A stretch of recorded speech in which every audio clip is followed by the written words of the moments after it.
Perkenalkan, namaku Dinda. Aku baru berusia 19 tahun. Ketika menikah dengan Reza, laki-laki berusia 18 tahun. Yang aku kenal melalui panggilan telepon acak yang sering aku lakukan.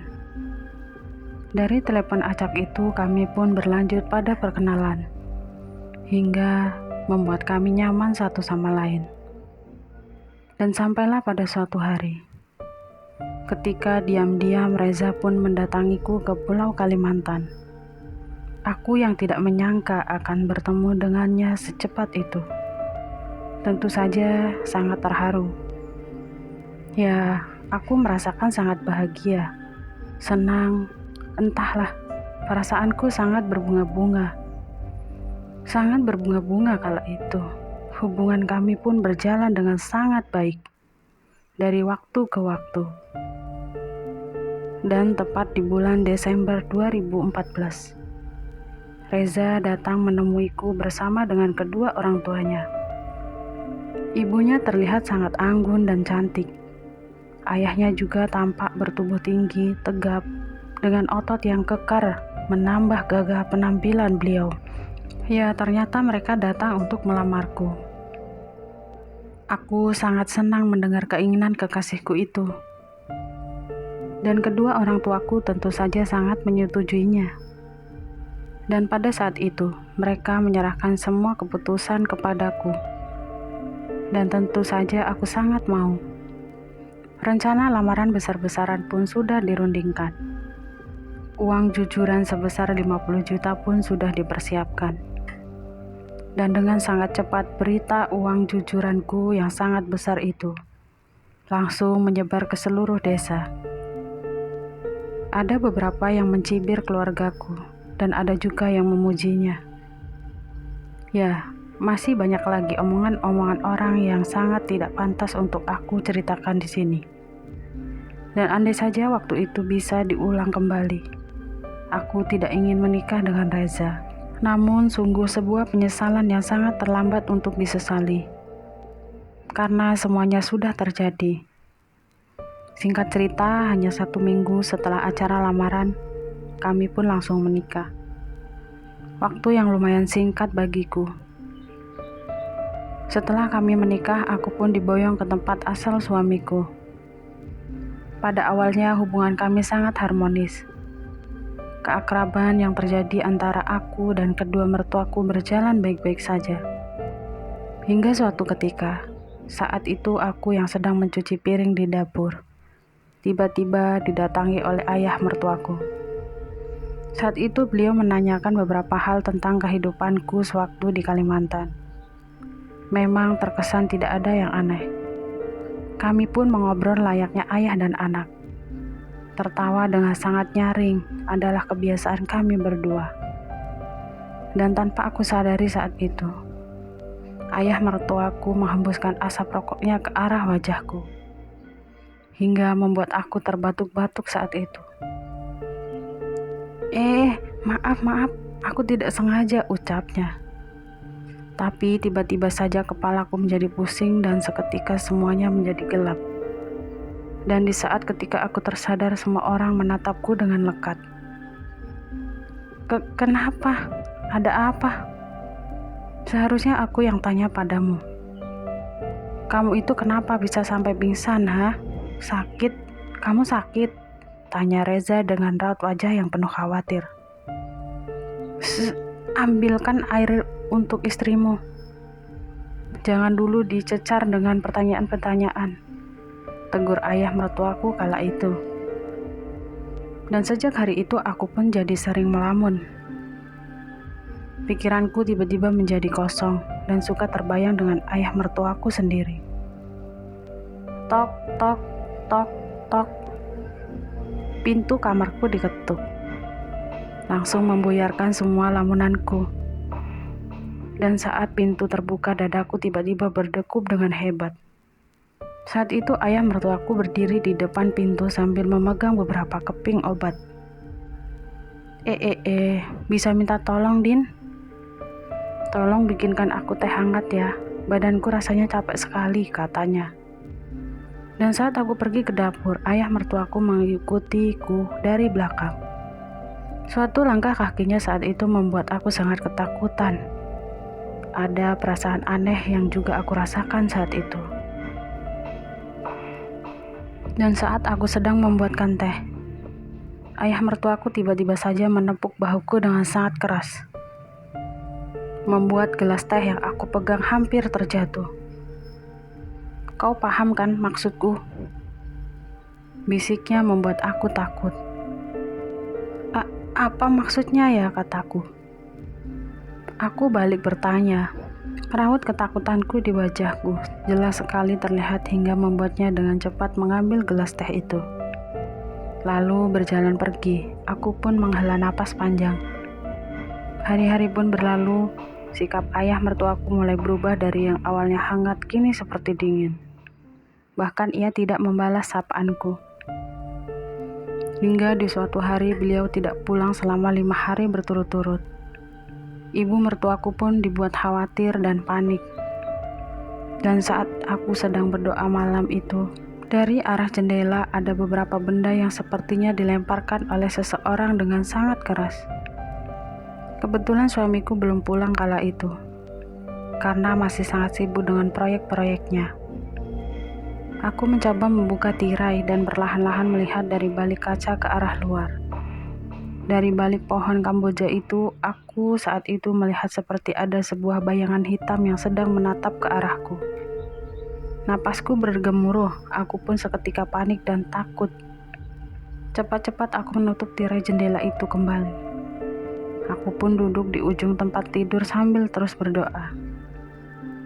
Prang! Sebuah suara mengagetkanku dari arah luar. Segera aku tutupi tubuhku hingga wajahku dengan selimut.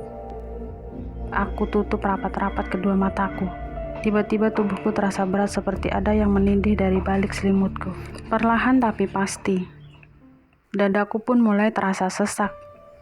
Dan anehnya di saat aku ingin membuka selimut yang saat itu menutupi tubuhku, selimut itu seperti malah melilit tubuhku dengan sangat erat. Winda, bangun, ujar suara Reza yang entah sejak kapan ia sudah berada di dalam kamar. Napasku terengah-engah ketika melihat selimut sudah ditarik oleh suamiku. Ada apa? Kamu mimpi buruk? Tanya suamiku yang lalu memelukku dengan erat. Tapi aku yakin itu bukanlah mimpi, karena sedari tadi aku belum sedikit pun memejamkan mataku. Kejadian-kejadian aneh pun terus berlanjut. Mulai dari jendela yang terus dilempari batu atau suara benda pecah di luar kamar. Dan sering terjadi suatu yang selalu saja menindih tubuhku ketika mataku mulai terpejam. Tak tahan sampai di situ, di suatu malam. Di saat tanpa sengaja aku berpapasan dengan ayah mertuaku yang sedang mengambil air di dapur. Saat itu matanya seperti lekat menatapku. Lalu tiba-tiba ia pergi begitu saja. Aroma parfumnya membuatku gelisah. Ada apa ini? Kenapa dengan perasaanku? Saat itu aku mencoba untuk tetap tenang dan mencoba mengendalikan semua perasaan anehku ini. Saat aku kembali masuk ke dalam kamar, aku menemukan secari kertas yang bertuliskan aneh. Dan sama sekali tidak aku mengerti kenapa bisa berada di atas tempat tidurku kala itu. Dan anehnya, setelah aku membaca tulisan itu sampai habis, kepalaku tiba-tiba mendadak pusing. Rasa panas seperti membakar sekujur tubuhku. Lalu untuk beberapa saat kemudian aku pun terjatuh tak sadarkan diri. Di saat aku terbangun, ibu mertuaku dan ayah mertuaku duduk di dekatku. Terlihat jelas raut kekhawatiran dari raut wajah ibu mertuaku. Namun tidak dengan ayah mertuaku. Wajahnya terlihat begitu santai dan acuh. Nanti kita periksa ke rumah sakit ya, Din. Kok akhir-akhir ini kamu sering sekali pingsan? Mama jadi khawatir deh, kata ibu mertuaku saat itu. Paling menantumu itu hamil, Mah, ujar ayah mertuaku menyela pembicaraan kami. Oh, tidak mungkin. Bagaimana mungkin aku hamil?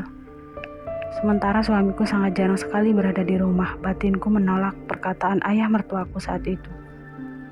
Oh iya ya, oh iya ya. Aku sampai lupa ya, kalau begitu nanti kita segera cek ke dokter ya, ujar mertuaku dengan sangat antusias. Kamu istirahat saja ya nak, jangan banyak bergerak, karena kalau beneran hamil nanti janinmu juga ikut capek. Saat mereka keluar dari kamarku, aku saat itu terlihat senyum aneh dari ayah mertuaku. Entah apa maksudnya, yang pasti ada saat itu aku mulai merasa takut dengan ayah mertuaku sendiri. Hai Bella.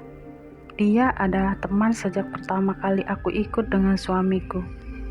Dia juga orang Kalimantan, hanya berbeda daerah denganku saja. Orangnya sangat ramah dan baik. Ikut jalan-jalan yuk Din, ajaknya. Tapi udah, ayo jangan ragu-ragu, cepetan yuk. Dan saat aku akan keluar pagar, tiba-tiba ayah mertuaku yang ternyata sedari tadi memperhatikan langsung menghampiriku. Mau kemana Din? Tanyanya. Mau jalan-jalan sebentar sama Bella, jawabku kala itu. Halo Om, kata Bella. Selamat pagi. Boleh kan Om, aku ajak Dinda jalan-jalan? Selamat pagi juga. Ya sudah, kalau begitu hati-hati ya Din. Ingat jaga kandunganmu, ujar ayah mertuaku yang seketika membuatku risih. Setelah jauh dari rumah, Bella pun mulai mengajakku untuk ngobrol. Kamu hamil Din? Aduh, beruntungnya kamu ya punya ayah mertua seganteng itu. Baik lagi, perhatian banget deh sama menantu. Gak kayak aku, punya mertua galak banget, dikit-dikit dimarahin, potong Bella kala itu. Tapi Bel, aku merasa seperti ada yang aneh dari setiap gerak-gerik mertuaku. Apalagi tatapannya. Aduh, tatapannya saat menatapku tuh rasanya aneh. Hahaha, ya wajar dong, kamu kan memang menantu satu-satunya. Sudah pasti kamu sangat diperhatikan. Lagi pula masa mertua menatap kita memangnya nggak boleh? Coba kalau kamu jadi aku tiap hari, dipelototin sama mertua, nggak kebayang deh rasanya kayak gimana, ujar Bella sambil tertawa kala itu. Dinda pun menghela napas panjang. Ia mencoba untuk tidak berprasangka buruk lagi pada mertuanya. Menjelang pukul 12 siang, aku dan Bella pun pulang ke rumah mertua masing-masing. Di dalam rumah ternyata saat itu kedua mertuaku sudah menunggu di meja makan. Di sana terdapat banyak sekali makanan yang terlihat enak-enak. Din, ayo kita makan dulu yuk, ajak ibu mertuaku sambil tersenyum, lalu menggandeng tanganku untuk duduk. Mama masak banyak ini. Iya dong, sengaja spesial buat kamu, katanya. Ayah mertuaku juga terlihat senyum. Tak bisa aku pungkiri jika senyumnya memang terlihat begitu sangat manis. Ketampanannya seolah terlipat ganda kala itu. Mah, Reza kok nggak pulang-pulang ya? Tanyaku. Astaga, oh iya, Mama lupa. Tadi dia telepon katanya sedang sibuk. Dia itu lagi keluar kota, Din. Mungkin minggu depan deh baru pulang. Aku pun sedikit lega mendengar informasi dari ibu mertuaku. Dan saat kami sedang makan, tiba-tiba telepon berbunyi.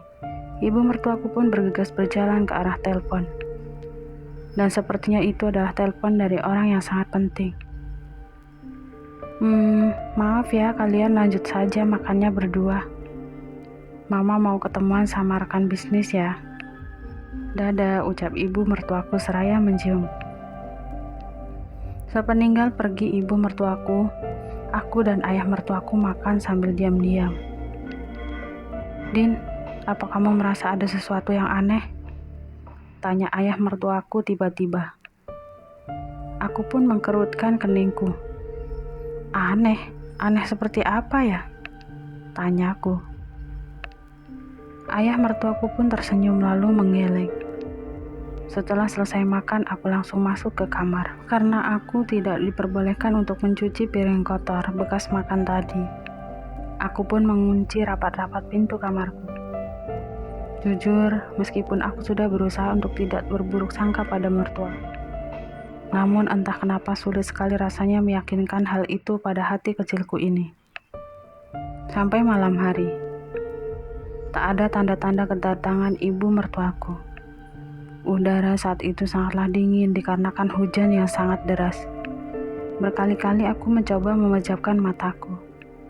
Namun entah kenapa saat aku sudah menutup mataku, aku seperti merasakan sebuah hembusan napas yang terasa sangat dekat. Ya, terasa sangat dekat dengan wajahku. Dan bau-bau aneh pun mulai tercium di sekitaran kamar.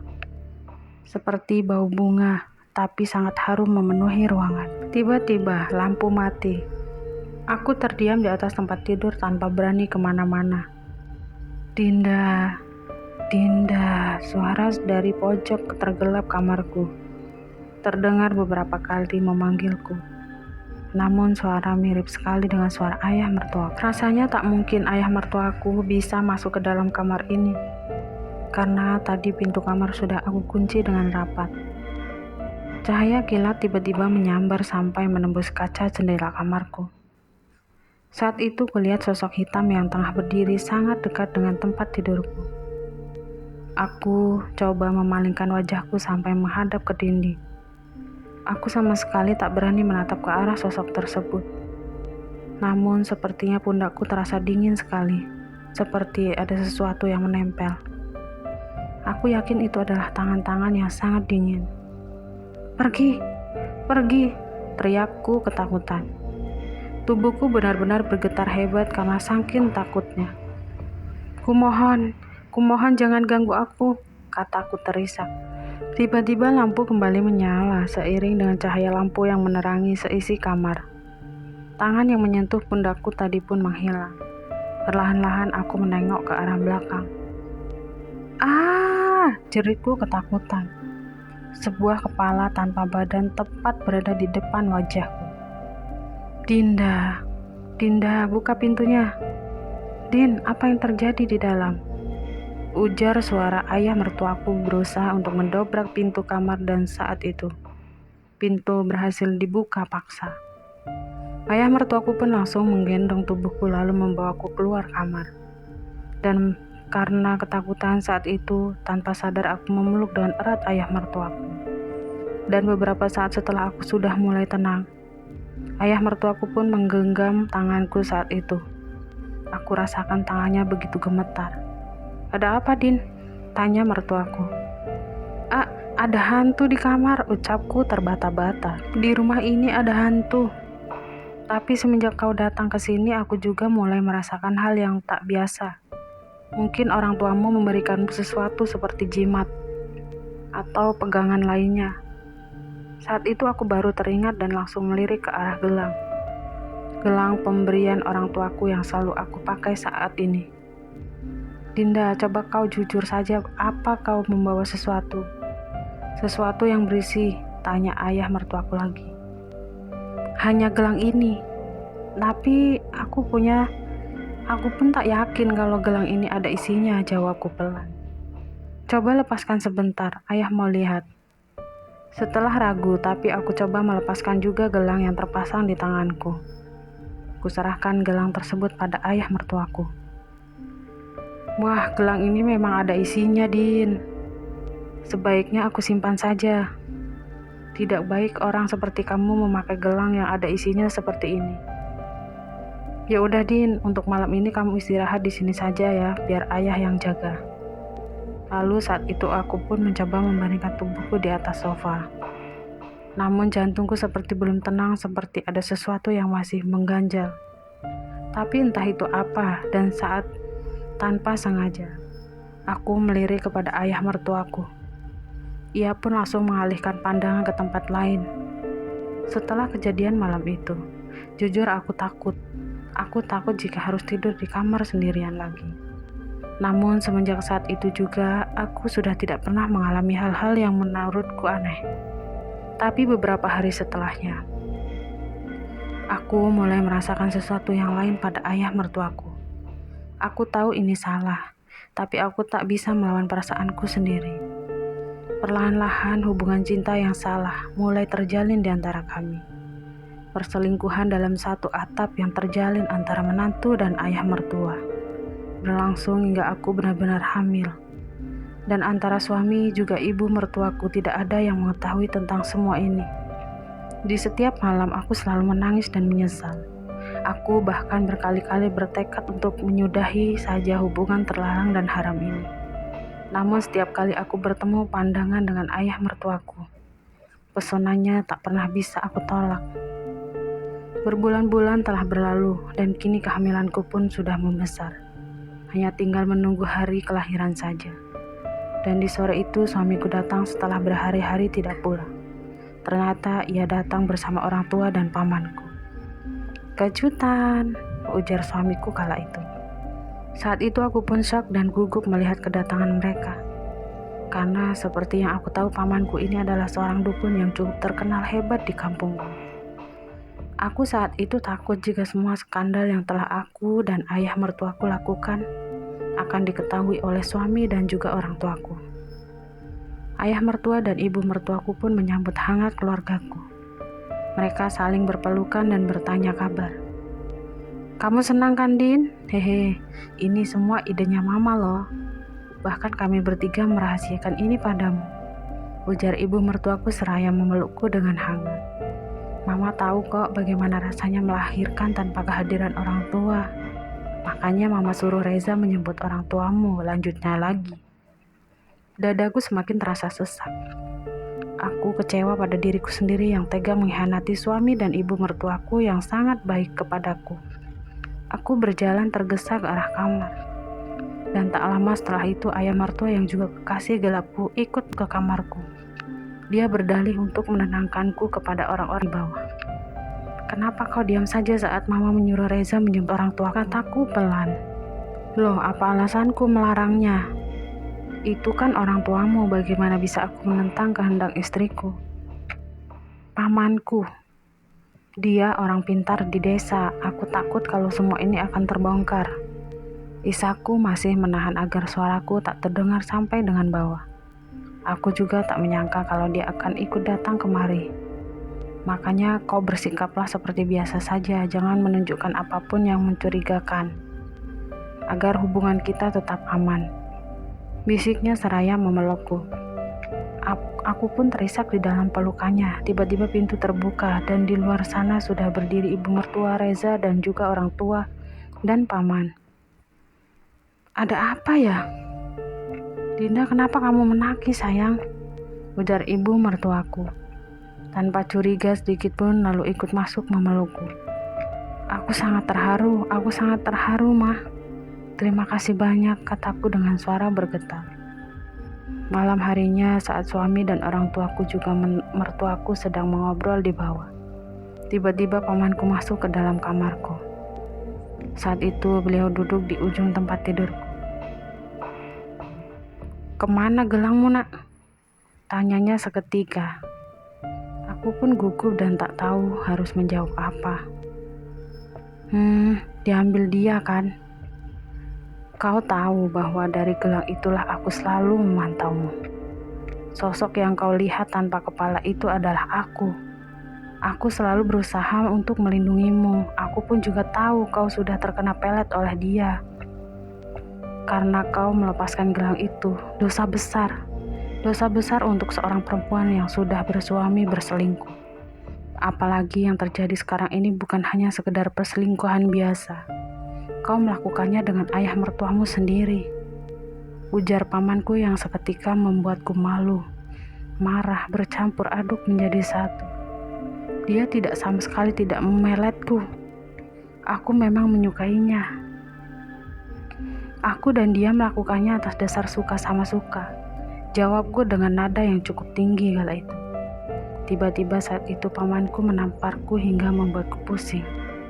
Bekas tamparannya juga terasa sangat panas. Dia mengeluarkan sebuah botol kecil dari sakunya, lalu ia meminumkan dengan paksa isi botol tersebut padaku.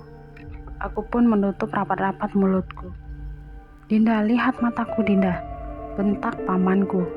Aku berusaha menutup mata dan mulutku rapat-rapat. Namun begitu mataku tertutup, sebuah wajah pucat dengan tatapan mengerikan tampak sangat jelas di hadapanku. Akhirnya setelah lumayan lama, isi dari botol itu pun masuk habis seluruhnya ke dalam mulutku. Karena saat itu hidung dan mulutku ditutup oleh paman. Mau tak mau, air itu pun akhirnya aku telan. Baru beberapa saat saja setelah meminum air tersebut, kepalaku mendadak panas. Tulang punggungku terasa seperti patah-patah. Sangat sakit dan menyakitkan membuat aku mengerang-erang dan menjerit kesakitan. "Ada apa ini? Ada apa?" ujar ayah mertuaku diikuti oleh suami, ibu mertuaku dan juga orang tuaku. Pamanku tak menjawab. Ia tetap fokus padaku, pada bagian punggungku. Dari hidungku mengalir darah segar. Mimisan itu tidak berhenti meskipun sudah aku sapu berkali-kali dengan selimut.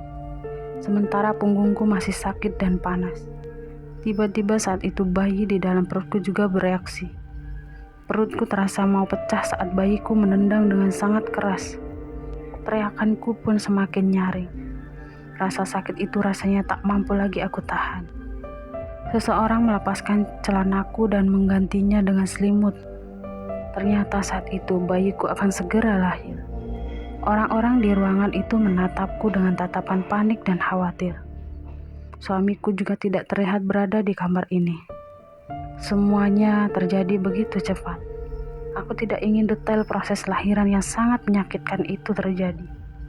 Namun yang pasti saat bayi tersebut lahir, rasanya plong dan semua sakit yang tadi aku rasakan pun hilang bersama dengan kelahiran anakku. Namun sayang, keadaan bayi itu sangat mengkhawatirkan. Sebagian tubuhnya berwarna biru, seperti lebam, dan bagian tengkoraknya juga menonjol di beberapa bagian. Anakku akhirnya meninggal beberapa saat setelah dilahirkan. "Bangsat, kau membunuh anakku!" teriak ayah mertuaku lalu menghajar pamanku. Perkelahian di antara keduanya tak dapat dilerai lagi. Namun sampai pada saat keduanya sudah terluka, barulah Reza datang bersama dokter dan beberapa perawat. Saat itu Reza bingung dengan perkelahian antara pamanku dan ayahnya. Ia saat itu mencoba melerai, namun tanpa sengaja Reza terkena tusukan oleh ayahnya sendiri. Keris kecil yang selalu dibawa ayah mertuaku kini memakan korban, dan korbannya adalah anaknya sendiri. "Reza!" isakku. Kulihat ibu mertuaku menangis terseduh-seduh di dekat tubuh Reza yang terluka. Ia sangat marah pada suaminya. Aku tahu kau sedih sudah kehilangan cucu kita. Tapi ini semua sudah menjadi kehendak Tuhan yang tak ada yang bisa kau salahkan," bentak ibu mertuaku kala itu. Ayah mertuaku pun juga terlihat menangis di samping tubuh Reza. Aku tidak apa-apa, ucap Reza menahan sakit. Pamanku terduduk bersandar di dinding. Ia tak menyangka jika semuanya akan berakhir seperti ini. Saat tubuh Reza dibawa keluar rumah untuk diantar ke rumah sakit, pamanku membisikkan sesuatu padaku. Anak itu memang sebaiknya tidak pernah dilahirkan. Lebih baik dia mati sekarang daripada hidup hanya untuk menanggung malu dan terjebak dalam sebuah lingkaran dosa yang tak berujung. Dosa yang kalian buat. Saat itu aku menangis terisak. Aku sangat menyesal semua perbuatanku yang sangat hina.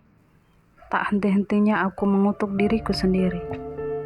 Aku sangat menyesal. Seminggu pun telah berlalu.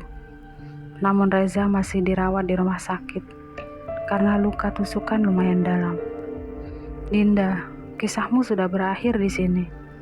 Kau harus pulang bersama kami. Relakanlah Reza. Ia pantas hidup bahagia dengan perempuan yang tulus dan setia kepadanya. Kehadiranmu di sini hanyalah menciptakan kerusakan dan masalah," ujar ibuku. Dan di saat kami akan pulang, aku jujur mengatakan semuanya kepada ibu mertuaku. Ia pun sangat terpukul dengan segala perbuatanku. Saat itu tak mau menyambut tanganku, bahkan ia membuang mukaku padaku. Ia sangat jijik kala itu melihatku. Di sepanjang perjalanan pulang, aku pun hanya bisa menangis dan menangis. Aku terjatuh dalam lubang kesedihan yang tak pernah aku ciptakan sendiri. Lubang kesedihan yang sangat dalam, hingga tak sedikit pun cahaya semangat kehidupanku mampu menembus ke dalam. Hari-hari aku lewati dengan penuh kesedihan. Air mata adalah teman dalam penderitaan tak berujung ini. Bahkan pernah beberapa kali tersebit dalam benakku untuk melakukan bunuh diri.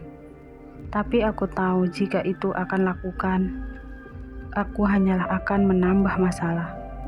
Hingga pada suatu hari, pamanku menjodohkanku dengan seorang pemuda bernama Tony. Ia siap menerima semua kesalahan yang pernah aku perbuat di masa laluku. Lalu pernikahan adat secara sederhana dilangsungkan saat kami benar-benar sudah merasa cocok satu sama lain. Menjelang 2 tahun perkawinan kami, Reza pun kembali datang ke kampungku saat itu. Ia mengatakan jika ibu dan ayahnya sudah meninggal. 1 tahun yang lalu, ayahnya meninggal terjatuh dari balkon saat malam hari. Ia ditemukan sudah dalam keadaan tidak bernyawa. Apa mungkin ini semua perbuatan pamanku, batinku kala itu. Lalu ibunya meninggal karena bunuh diri di dalam kamar mandi. Tak ada yang tahu penyebab ibunya bunuh diri. Bahkan Reza pun tak tahu. Ibumu tidak bercerita. Tanyaku pelan berusaha menahan air mata yang akan segera keluar. Cerita apa? Jujur aku sangat terpukul. Aku sangat terpukul karena kau pergi waktu itu. Aku masih sangat menyayangimu. Orang tuamu bahkan tidak menceritakan apa yang sebenarnya penyebab kepergianmu. Dan setelah mendengar perkataan Reza, kini aku pun tak dapat lagi membendung air mataku. Aku menangis sesegukan, ingin rasanya aku memeluk lelaki yang berada di hadapanku. Kini, namun sekarang aku harus setia dan menjaga perasaan suamiku. Semoga kau bahagia ya. Jangan pernah lupakan aku. Kapanpun kau mau kembali, aku selalu siap menerimamu. Ucap Reza sebelum ia pergi. Tok tok tok, tok tok tok, krek, pintu terbuka. Apa paman yang membunuh orang tua Reza? Tanyaku emosi. Kau bodoh atau gimana? Laki-laki yang kau sebut mertua itu sudah menghancurkan kau dan menghancurkan masa depanmu. Apa dia masih pantas hidup di dunia ini, setelah apa yang dia lakukan semua padamu? Kalau gitu bunuh Dinda juga, karena Dinda juga tidak pantas hidup di dunia ini. Cukuplah Din. Kau kira paman melakukan ini untuk siapa, Sekarang lebih baik kau pulang dan urus saja suamimu. Masa depan lebih penting. Jangan pernah lagi kau menengok pada masa lalumu. Aku sudah pergi dari kehidupan mereka. Bukankah sudah cukup? Kenapa harus dibunuh? Kataku, karena dia masih berniat memiliki kau. Dinda, manusia bejat seperti itu akan melakukan apa saja untuk mendapatkan apa yang dia mau. Kau mengerti sekarang? Pulang sana, pulang, bentak paman. Aku pun menangis kesal lalu mulai berjalan keluar rumah dan menutup pintu dengan penuh emosi. Sampai aku telah melahirkan anak-anak dari Tony suamiku. Aku sudah tak pernah lagi bertemu dengan Reza ataupun mendengar kabar, tapi yang pasti saat itu aku selalu berdoa untuk Reza. Semoga dia bahagia dengan perempuan yang baik dariku. Dan semoga kisah ini bisa diambil hikmahnya. Sekian dulu episode kali ini. Terima kasih buat kawan-kawan yang telah mendengarkan cerita ini. Semoga kalian semua selalu diberikan kesehatan dan diberikan kelancaran rezekinya. Amin, amin ya rabbal alamin.